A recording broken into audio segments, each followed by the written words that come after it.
Hi guys, আমার ঠান্ডা লাগছে অনেক। আমার গলার সাউন্ড শুনলেই তোমরা বুঝতেছো আমার গলার সাউন্ড এমন বাজে হয়েছে। আর আমার এত ঠান্ডা লাগছে, আমি কথা বলতে পারতেছি না, তাও তোমাদের সাথে এই ব্লগটা শেয়ার করতেছি। তো আজকে আমরা মেট্রো দিয়া কোথায় জানি কয়টা রে বসুন্ধরা শপিং এ যাবো। কিছু কিনতাম, আমি কোনো সময় যাইনি বসুন্ধরা, লিফটের মাঝে জীবনে উঠি নাই। তো আজকে মেট্রো দিয়া লিফট দিয়া ইয়ার যাবো, বসুন্ধরা মার্কেটে যাবো, কিছু কিনতাম। গরিবের শখ হয়েছে আর কি, বালা কিছু কিনার, দেখি কি কিনতে পারি। ভাই এত মানুষ, আল্লাহ কি কমো, এত মানুষে কেমনে কিনে, এত মানুষের এত টাকা কেমনে হয় আমার কাছে। আমি আজকে 500 টাকা লয়ে এসেছি বসুন্ধরা শপিং করতাম। অনেক মানুষের দেখে আমি তো সর্ব হয়ে গেছি, আমি কিছু কিনতে পারতাম না, আমি বাইকে যাই গা। দোকানের সামনে ভিড় কমই থাকে, দোকানের ভিতরে গেলে দেখা যায় অনেক মানুষ।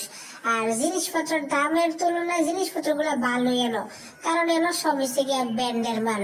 এই ব্র্যান্ডের গুলা সবাই পছন্দ করে আর কি। তো আমি 500 টাকা তাদের কিছু কিনতে পারতাম না, তাও একটু ঘুরে ঘুরে দেখতেছি আর কি, ফ্রিতে।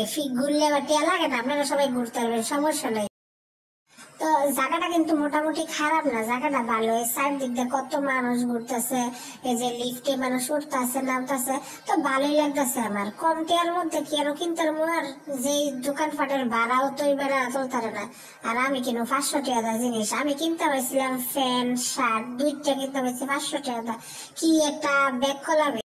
তো আমি একলা যাইনি, আমার লগে আরো দুইজন গেছিল। এই দুইজনও আমার মতোই ফহিনী। 300, হ্যাঁ একজনের এসে 300 টাকা, একজনের এসে 600 টাকা। তো সব মিলে আমরা টুকটাক খাইয়াছে করছি। আর কি আর খাবো, হ্যাঁ একটা আইসক্রিমের দাম ওই বলে 150 টাকা। এই 150 টাকার আইসক্রিম খাইলে বাড়ির যদি কই 150 টাকার আইসক্রিম হয়েছে, আবার লাখ টাকা করতে বার করে দিব। পরে হেনতেনে খাওয়া দাওয়া করে তারপরে পড়ছি আমরা বাড়ি যাওয়ার লাগবো আগে। এই কারণে আমরা একটু ঘোরাঘুরি করতেছি, আইসক্রিম খেতেছি। এই আইসক্রিমটার দাম হচ্ছে গিয়া 150 টাকা। আল্লাহ কি কমে পরে গেলাম একটা জুতার দোকান, বে বলে গিয়ে দোকানের নাম পরে গেলাম। দোকানের মধ্যে পরে কিছু জুতা মতো দেখলাম, জুতার কালেকশন গুলা এত ভালো ছিল, কিন্তু দাম মোটামুটি আছে, 4% ডিসকাউন্ট ছিল। তো আমি ঘুরে ঘুরে দেখতেছি সবকিছু ব্যাগ স্যাগও আছে মহিলাগো। তো আমি মাস্ক পরে থাকি সবসময় কিনে, কারণ সব জায়গায় তো আপনার ভালো থাকে না পরিবেশ, তো একটু ময়লা টয়লা থাকতেই পারে।